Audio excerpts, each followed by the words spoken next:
आज हम Galilean transformation equations के बारे में डिस्कस करेंगे। गैलीलियन ट्रांसफॉर्मेशंस इक्वेशंस के माध्यम से एक इनर्शियल फ्रेम ऑफ रेफरेंस का दूसरे इनर्शियल फ्रेम ऑफ रेफरेंस से रिलेशन दर्शाया जाता है। इससे पहले हम इनर्शियल और non inertial frame of reference के बारे में ब्रीफ में जानेंगे। Firstly, inertial frame of reference क्या होता है? जब किसी गिवन सिस्टम में किसी फ्री ऑब्जेक्ट पर कोई फोर्स नहीं लगता है, मींस वह फ्री ऑब्जेक्ट कोई एक्सेलरेशन एक्सपीरियंस नहीं करती है,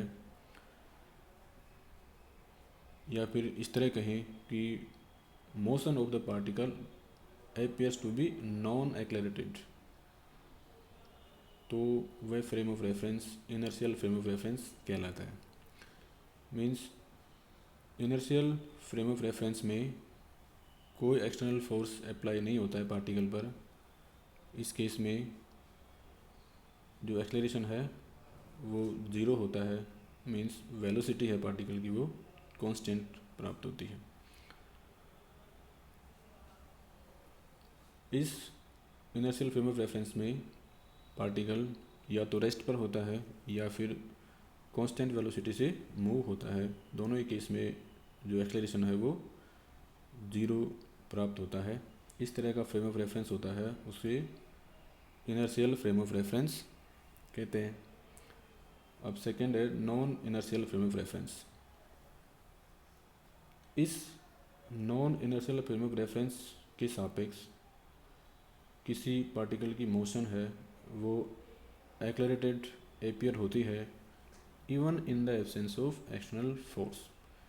मीन्स एक्सटर्नल फोर्स की एब्सेंस में भी यदि पार्टिकल की मोशन एक्सेलरेटेड अपीयर होती है तो इस फ्रेम ऑफ रेफरेंस को non inertial frame of reference कहते हैं।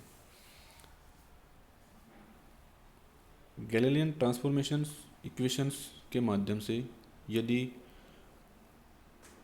किसी पार्टिकल की पोजीशन किसी एक इनर्शियल फ्रेम ऑफ रेफरेंस में गिवन है, नॉन है, तो इन इक्वेशंस के माध्यम से उस पार्टिकल की पोजीशन को दूसरे फ्रेम ऑफ रेफरेंस में ज्ञात किया जा सकता है। अब हम देखेंगे, पहला है ट्रांसफॉर्मेशन ऑफ पोजीशन। किसी पार्टिकल की पोजीशन कार्टेशियन कोऑर्डिनेट में एक्स वाई जेड कोऑर्डिनेट से दिखाई जाती है, तो इस केस में जो पोजीशन वेक्टर है उसको हम इक्वेशन फर्स्ट से शो कर सकते हैं। O P equals to R equals to I cap X plus J cap Y plus K cap Z. यहाँ पर ओ है वो कार्टेशियन कोऑर्डिनेट सिस्टम का ओरिजिन है और पी उस पर्टिकुलर पार्टिकल की पोजीशन है। अब हम दो केस लेते हैं जिसमें पहला है जब दो inertial frame of reference S और एस डैश इनिशियली कोइंसाइडेंट हो, मीन्स उनके ओरिजिन्स आपस में कोइंसाइडेंट हो, मिले हुए हों initially T equals to 0 time पर। तो इस केस में जो इनिशियली टी इक्वल्स टू 0 पर दोनों के दोनों जो ओरिजिन है वो कोइंसाइडेंट है, but after time T the distance between the origins of two frames S and S dash will be O O dash, जैसा कि फिगर में दिखाया गया है। तो ये डिस्टेंस क्या हो जाएगी, O O dash which is equal to V T. यहाँ पर जो एस डैश है, S dash frame of reference है, वह वी वेलोसिटी से मूव कर रहा है, कांस्टेंट वेलोसिटी वी से मूव कर रहा है। तो टी टाइम के बाद यह frame of reference S frame of reference के ओरिजिन से वी टी डिस्टेंस पर होगा। यहाँ पर जो पार्टिकल पी है उसकी एस फ्रेम ऑफ रेफरेंस से जो पोजीशन वेक्टर है वो आर है और एस डैश से इसके डिस्टेंस आर डैश है। यदि हम इस पार्टिकल की पोजीशन को दिखाना चाहें इनमें कोरिलेट करके आर और आर डैश में, तो इसको हम दिखा सकते हैं O P which is equal to R vector. So R vector equals to V T plus R dash vector. इसको हम नेक्स्ट इक्वेशन में इस तरह इक्वेशन 2 से रिप्रेजेंट कर सकते हैं। इसको रीअरेंज करेंगे तो r equals to V T plus R dash और r dash equals to r minus V T, means r dash equals to r minus V T which is given by equation 3। यदि हम जो velocity v है S dash frame of reference की velocity v है उसके component V X V Y V Z हों तीनों axis के अलोंग एक्स वाई जेड के अलोंग, तो v को कंपोनेंट में हम डिवाइड कर सकते हैं। तो v equals to I V X plus J V Y plus K V Z. इसको इक्वेशन फर्स्ट में इक्वेशन 3 में पुट करेंगे इन सभी वैल्यूज़ को आर डैश आर और v की वैल्यू को, तो हमें इक्वेशन 5 प्राप्त होगी। यहाँ पर जो आर डैश है वो S dash frame of reference के ओरिजिन से पार्टिकल p की डिस्टेंस है, पोजीशन वेक्टर है। इक्वेशन 5 को सोल्व करेंगे तो X dash equals to X minus V X T, Y dash equals to Y minus V Y T और Z dash equals to Z minus V Z T. यहाँ पर particle की position S frame of reference में X Y Z है, लेकिन उसी particle की position S dash frame of reference में इन इक्वेशन से दी जाती है एक्स डैश वाई डैश और जेड डैश से। तो हम यहाँ देख सकते हैं कि यदि किसी पार्टिकल की पोजीशन एक फ्रेम ऑफ रेफरेंस एक इनर्शियल फ्रेम ऑफ रेफरेंस में नॉन हो तो इन ट्रांसफॉर्मेशंस इक्वेशंस के माध्यम से हम उस पार्टिकल की पोजीशन को दूसरे फ्रेम ऑफ रेफरेंस में भी ज्ञात कर सकते हैं। इस तरह की जो ट्रांसफॉर्मेशंस इक्वेशंस होती है उनको गैलीलियन ट्रांसफॉर्मेशन इक्वेशंस कहते हैं। ये ट्रांसफॉर्मेशन इक्वेशंस पोजीशन के लिए है। अब दूसरा केस लेते हैं जिसमें यदि दोनों फ्रेम ऑफ रेफरेंस कोइंसाइडेंट नहीं है, मीन्स वहाँ पर जो एस और एस डैश के ओरिजिन है ओ और ओ डैश वो टी इक्वल्स टू 0 पर कोइंसाइडेंट नहीं है, संपातित नहीं है, विच मीन्स उनके बीच में जो डिस्टेंस है वो इनिशियली आर नोट है, जैसा कि हम इस फिगर से देख सकते हैं। तो टी इक्वल्स टू 0 टाइम पर ये डिस्टेंस आर नोट है। यदि टी टाइम बाद S dash frame of reference है वो वी टी डिस्टेंस ट्रेवल कर लेता है, तो यहाँ से लेकर यहाँ तक डिस्टेंस टी टाइम में जो डिस्टेंस ट्रेवल की गई वो वी टी होगी।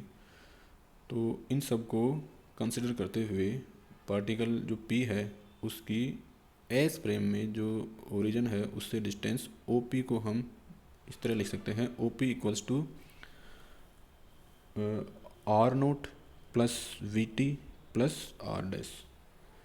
तो हम आर डैश को निकाल सकते हैं R minus R naught minus V T, जैसा कि इस स्लाइड में भी दिखाया गया है। तो जब दोनों फ्रेम ऑफ रेफरेंस एक दूसरे के कोइंसाइडेंट नहीं हो तो उस केस में जो पार्टिकल की पोजीशन है S dash frame of reference में वो इक्वेशन 6 से इस प्रकार दी जाती है। ट्रांसफॉर्मेशन अब सेकंड है transformation of the displacement between 2 points. यहाँ पर एस और एस डैश दो फ्रेम ऑफ रेफरेंस है, इन दोनों के जो X dash Y dash Z dash और एक्स वाई जेड जो कोऑर्डिनेट्स हैं वो संपातित हैं, पैरेलल है एक दूसरे के। यदि t1 टाइम पर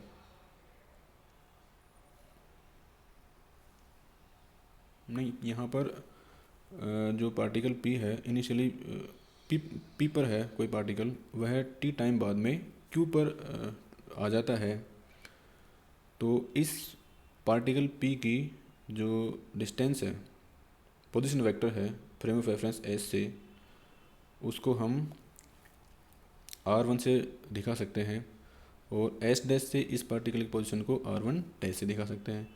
यदि t टाइम के बाद में यह पार्टिकल p से q पर आ जाता है तो इस q की जो पोजीशन है उसको हम s फ्रेम ऑफ रेफरेंस में r2 से दिखा सकते हैं और सिमिलरली s डैश में r2 डैश से दिखा सकते हैं। तो जो डिस्प्लेसमेंट वेक्टर है इन दो पॉइंट्स के बीच में फ्रेम ऑफ रेफरेंस s के लिए, तो वो होगा P Q equals to D which is equal to r2 minus r1।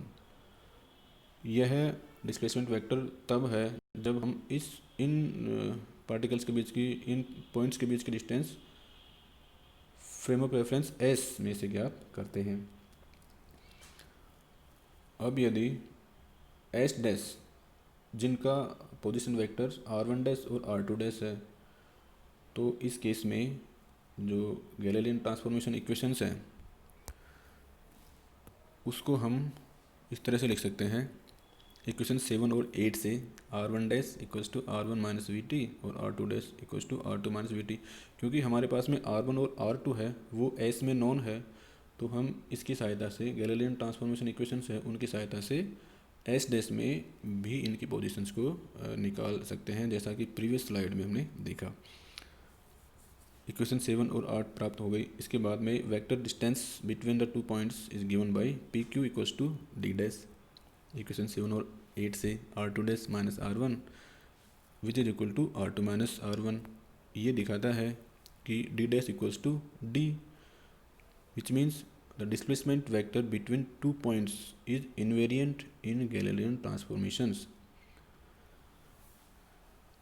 Means दोनों पॉइंट्स के बीच में जो डिस्टेंस है, डिस्प्लेसमेंट है, वो s और s डैश में समान होता है, चेंज नहीं होता है।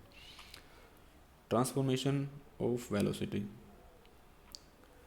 If point p is not constant with respect to time which means it is in motion, then differentiating equation 3 को डिफ्रेंशिएट करेंगे r dash equals to r minus V T को,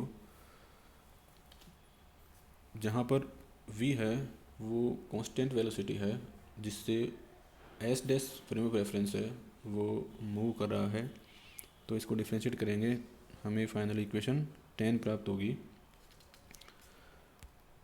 इक्वेशन 10 है वो दिखाती है कि यदि s dash capital V velocity से मूव कर रहा है तो पार्टिकल की वेलोसिटी है v डैश, मीन्स उस ऑब्जर्वर s डैश में जो ऑब्जर्वर है उसको पार्टिकल की वेलोसिटी कितने दिखेगी, तो वो इक्वेशन 10 से हम देख सकते हैं v dash equals to v minus capital V। This equation represents Galilean velocity transformation equation. Now transformation of acceleration. अब क्योंकि यहाँ पर कैपिटल V है वो कांस्टेंट है, s dash frame of reference है वो कांस्टेंट वेलोसिटी से मूव कर रहा है, इसका एक बार और डिफ्रेंशिएशन करेंगे तो हमें यह इक्वेशन प्राप्त होगी। इसको एक्सेलरेशन के फॉर्म में लिखेंगे तो इस तरह प्राप्त होगी। ये equation Galilean acceleration transformation equation है। It is evident from this equation that acceleration does not change when it is viewed from inertial reference frames। यहाँ पर इक्वेशन 11 है वो रिप्रेजेंट करता है कि दोनों ही फ्रेम ऑफ रेफरेंस से देखने पर उस पार्टिकल का जो एक्सेलरेशन है वो सेम प्राप्त होता है। ए और ए डैश सेम है, यहाँ पर ए डैश एस डैश से देखने पर है और ए एस से देखने पर है, तो दोनों ही केस में पार्टिकल का जो एक्सेलरेशन है वो सेम प्राप्त होता है। दूसरे शब्दों में इसको इस तरह कह सकते हैं कि यदि किसी एक इनर्शियल फ्रेम ऑफ रेफरेंस में किसी पार्टिकल पर कोई भी फोर्स नहीं लग रहा है, तो दूसरे इनर्शियल फ्रेम ऑफ रेफरेंस में भी there will be no force.